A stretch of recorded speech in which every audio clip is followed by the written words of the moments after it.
আসসালামু আলাইকুম।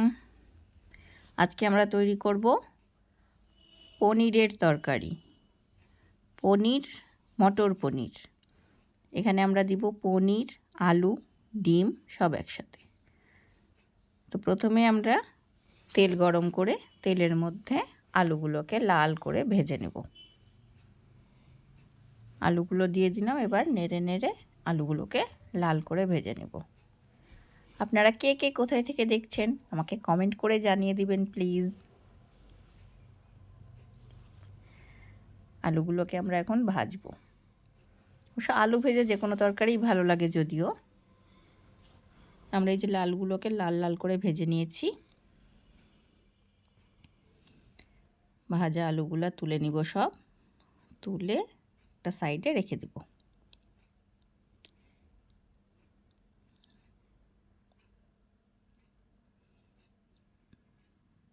আলুগুলো ভাজা হয়ে গেল। এখন আমরা ওই তেলের মধ্যেই দিয়ে দিব পনির। পনিরটা আমার বাসায় বানানো। পনিরটাকে ছোট ছোট করে টুকরো করে নিয়েছি। আলু আর পনির প্রায় একই রকমই টুকরো করতে হবে, তাহলে ভালো লাগবে দেখতেও। পনিরগুলোকে লাল হয়ে গেছে, ভাজে নিয়েছি। এবার আমরা পনিরগুলোকে তুলে নিব। পনির সবসময় মনে রাখবেন, পনির ভাজার পরে পনিরগুলোকে তুলে পানির মধ্যে দিতে হবে। লবণ পানির মধ্যে পনিরগুলোকে দিয়ে দিতে হবে, এতে পনিরগুলো সফট হয়ে থাকবে। না হলে পনিরগুলো শক্ত হয়ে যাবে, খেতে ভালো লাগবে না। আমরা পনির ভাজা হয়ে গেলে লবণ পানির মধ্যে পনিরগুলোকে ডুবিয়ে রেখে দিলাম। এখন আমরা আবার ওই তেলের মধ্যেই দিয়ে দিব ডিম। আসলে ডিম দিয়ে করা হয় না আজকে। ডিম দেওয়ার কারণ হলো যে আজকে বাসায় কোয়েলের ডিম নিয়ে আসছিল, তখন মনে করলাম যে কয়টা ডিম দিয়ে দিই। রমজান মাস, একটু খাওয়া হবে হেলদি, আর একটু বেশি হেলদি খাওয়া হবে, তার জন্য আমরা ডিমগুলোকেও ভেজে নেব সুন্দর করে। ডিমগুলো ভেজে তুলে নিলাম। ডিমগুলো ভেজে এখন তুলে রেখে দেব। আলুর পাশেই আমরা একসাথে রেখে দিব। এবার এই তেলের কাজ শেষ। নতুন করে আরেকটা কড়াই বসিয়ে তার মধ্যে আবার দিয়ে দিচ্ছি বেশ খানিকটা সরিষার তেল। তেল দেওয়ার পরে তেলের উপরে আমরা দিব একটু জিরা, শুকনো লঙ্কা, কিছু কাঁচা লঙ্কা। তেলটা একটু গরম হওয়ার অপেক্ষা করছি। এই যে দিয়ে দিলাম জিরা। এরপরে আমরা দিব শুকনো লঙ্কা বা কাঁচা শুকনো মরিচ। এর মধ্যে আমরা দিব কিছু কাঁচামরিচ, লাল সবুজ কাঁচামরিচ দিয়ে দিলাম। এবার এটা একটু ভাজা ভাজা হয়ে আসছে, তখন আমরা দিয়ে দিচ্ছি দুটো পেঁয়াজ, 4 কোয়া করে করে কাটা বা কিউব করে কাটা পেঁয়াজ। সেটা আমরা এর মধ্যে দিয়ে হালকা একটু নাড়া দিব। 2-1 মিনিট, 2-1 মিনিট বললে ভুল হবে, 30-40 সেকেন্ড অ্যাকচুয়ালি। এরপর আমরা দিয়ে দিব একটা পেস্ট। এটা আমি আগে তৈরি করাটা দেখাইনি, এটা আমার মিস্টেক হয়ে গেছে। তো এই পেস্টের মধ্যে আছে টমেটো, বাদাম, আদা, রসুন একসাথে পেস্ট করা। এই পেস্টটা আমরা এখন এর মধ্যে দিয়ে দিলাম।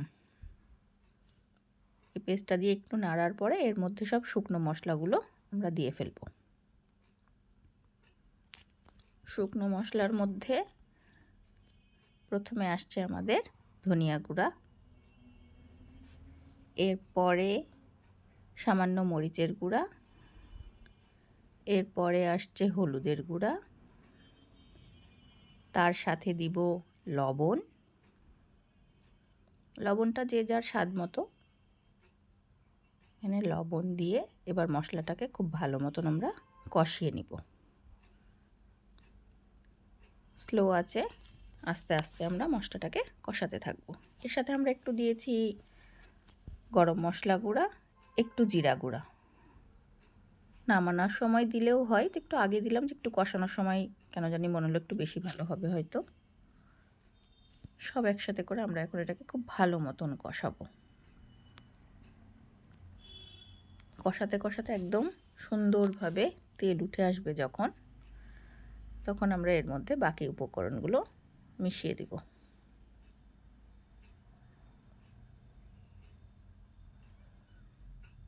এই কষানোর মধ্যে কিন্তু তরকারির স্বাদ লুকিয়ে থাকে। একটু সময় নিয়ে কষালে টেস্টটা খুব ভালো হয়।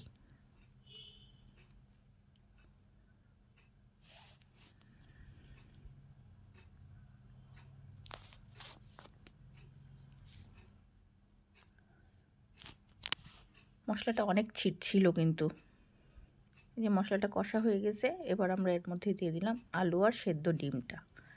এই দুটো দিয়ে এখন খুব সুন্দর করে একটু কষাবো। আলু তো প্রায় 60% কুক হয়ে গেছিলো, বাকিটুকু এই কষাতে কষাতেই সিদ্ধ হয়ে যাবে।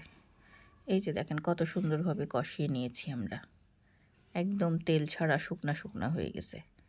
এবার আমরা দিয়ে দিলাম এর মধ্যে মটরশুঁটি। মটরশুঁটি দিয়ে একটু নেড়ে চেড়ে এর মধ্যে দিয়ে দিব আমরা পানি।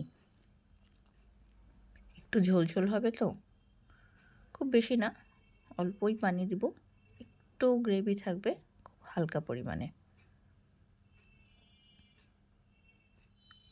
এবার এটা একটু ফুটুক, একটু ফুটে উঠুক, অপেক্ষা করি।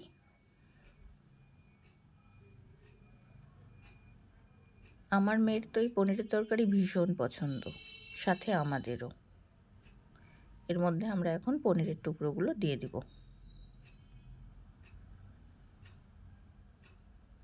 একটু ফুটে আসলে আমরা পনিরের টুকরোগুলো সব এর মধ্যে দিয়ে দিব। সব পনিরের টুকরো দিয়ে দেওয়া হলে আমরা এটাকে সুন্দরভাবে নেড়ে চেড়ে ফোটার জন্য রেখে দেব।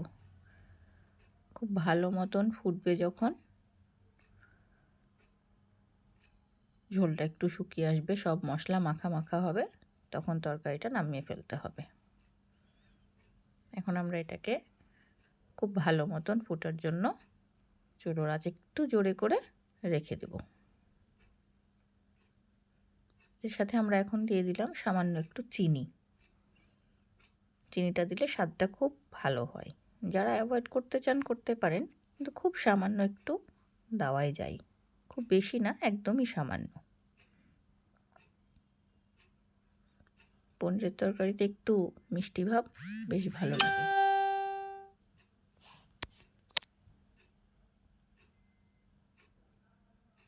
এই তো হয়ে গেল আমাদের তরকারি কমপ্লিট, দেখেই লোভনীয় লাগছে। আমরা একটু টেস্ট করে দেখি কেমন হয়েছে। একটা ছোট্ট পনিরের টুকরো একটু ভেঙে টেস্ট করে দেখব কেমন হয়েছে। অনেক গরম কিন্তু, খুব সাবধানে।